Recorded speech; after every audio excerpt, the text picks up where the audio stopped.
Mestrão, você acha que todo mundo é capaz de aprender matemática? Todo mundo é capaz de aprender matemática. Todo mundo, todo mundo. Não, hoje aprendi, gente... pô. Existe uma predisposição? Alguém tem uma predisposição a entender matemática? Ou tem pessoas que não, você é uma negação, você nunca vai aprender? Como é que funciona isso aí? Posso falar uma coisa pra vocês? Existe talento. Existe talento.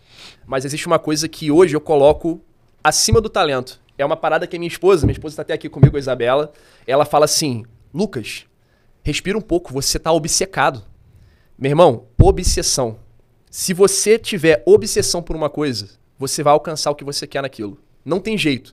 Existe o talento, existe o cara que tem uma predisposição, né? Hoje a neurociência entende que as pessoas têm ali, de acordo com a formação neural e tudo mais, tendências a serem mais de exatas, outras para serem mais de humanas, mas quando você tem ali um objetivo em mente, você pode alcançar 100% do teu potencial naquilo. Então, eu sou um defensor hoje, e vejo nessa minha caminhada, nessa minha jornada até aqui, que qualquer um pode aprender matemática. Talvez o cara não venha se tornar um expert, mas ele vai conseguir alcançar ali muito crescimento naquela área. Cara, eu concordo plenamente com você, porque durante o ensino médio ele dava aula lá, no primeiro, segundo, terceiro ano, e eu nunca tive a obsessão de aprender. E por isso eu não aprendi nada, pô. Ele era um excelente professor, pessoas passando em prova, John, Caio, pra IPK e tal. E eu ali, né, só na bobeira, na palhaçada.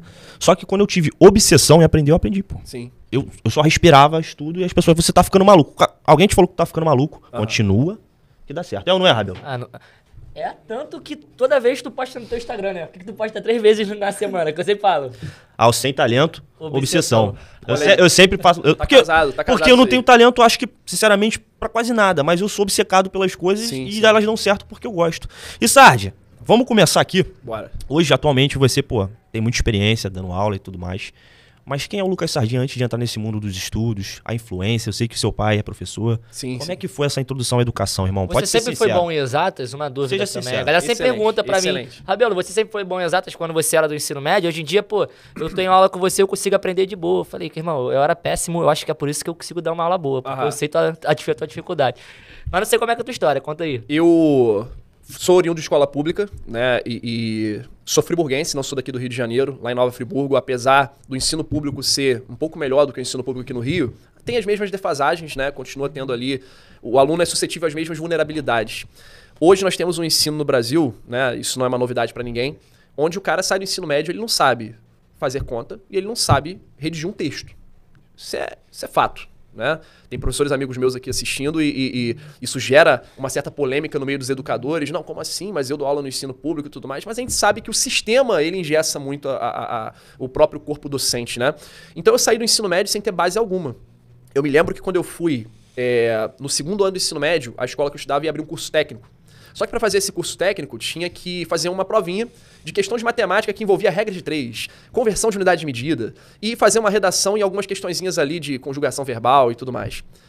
Eu lembro que a entrega de resultados era uma mulher que fazia, falando ao microfone, e ela falava o nome da pessoa e a nota que a pessoa tirou. Cara, quando chegou a minha hora, ela falou assim, Lucas Sardinha Corrêa. Eu, opa... Desconjuro, nossa, você é péssimo em matemática. Caraca, na frente de todo mundo. Meu irmão, eu não sabia onde enfiava a minha cara.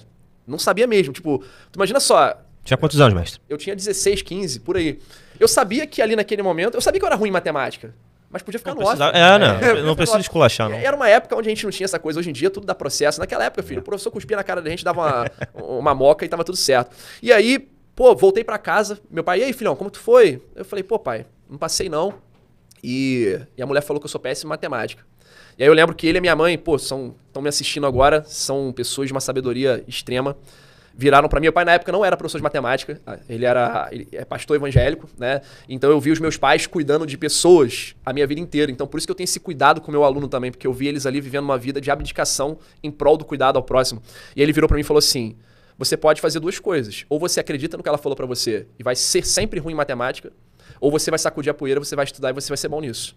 Daquele dia em diante, eu não vou falar que foi fácil. É um processo. Eu não tinha o YouTube com videoaula igual tem hoje em dia. Antigamente era mais difícil. Eu lembro que eu peguei uma coleçãozinha do IESE, do Gelson IESE. Né? Quem trabalha com papiro aí, é famoso filho. na ESA. Peguei uma coleção dele lá que faltavam uns volumes e tal e comecei a estudar em casa. Pô, livro cheio de ácaro, faltando página, mas era o que eu tinha.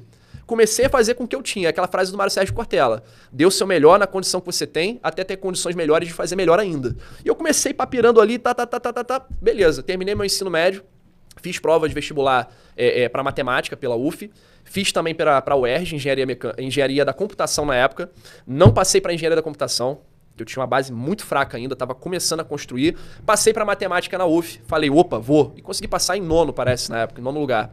Fui fazer matemática na UF e ali eu recebi uma base muito boa para conseguir fazer vestibular depois para engenharia, que na época a engenharia tava um boom, e na época ali em Macaé, petróleo. Tava, petróleo, pré-sal, bora galera, estão precisando de engenheiro, fui lá, fiz o vestibular para engenharia mecânica, passei para engenharia mecânica, fiz 7 períodos.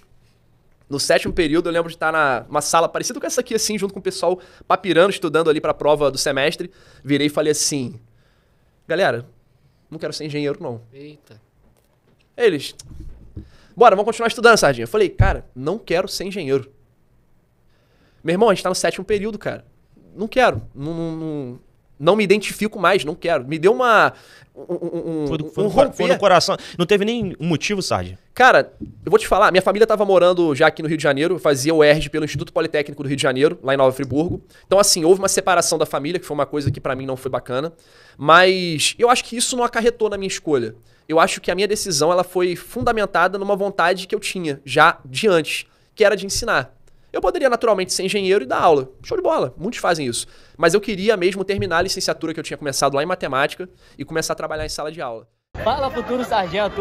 Rapaziada, tô aqui com o Pedro, aprovado nesse ano, beleza? Já tá começando na correria de ver exame, já tá, correndo, se preparando. E ele quer dar um recadinho que ele acabou de me falar. Fala aí, o que tu falou? Galera, rapidamente, no resumo, ano passado comecei a estudar, fazia as contas, entender os assuntos certinho. Matemática, né? Matemática, top, mas a rataria é o segredo. Tem que colar com quem sabe. A rataria era tipo assim, 2 minutinhos, a questão foi, ou menos. Cola com quem sabe, irmão. Não perde tempo. Então, ó, já sabia matemática, não sei o quê. Depois que entrou pra mentoria, só rataria.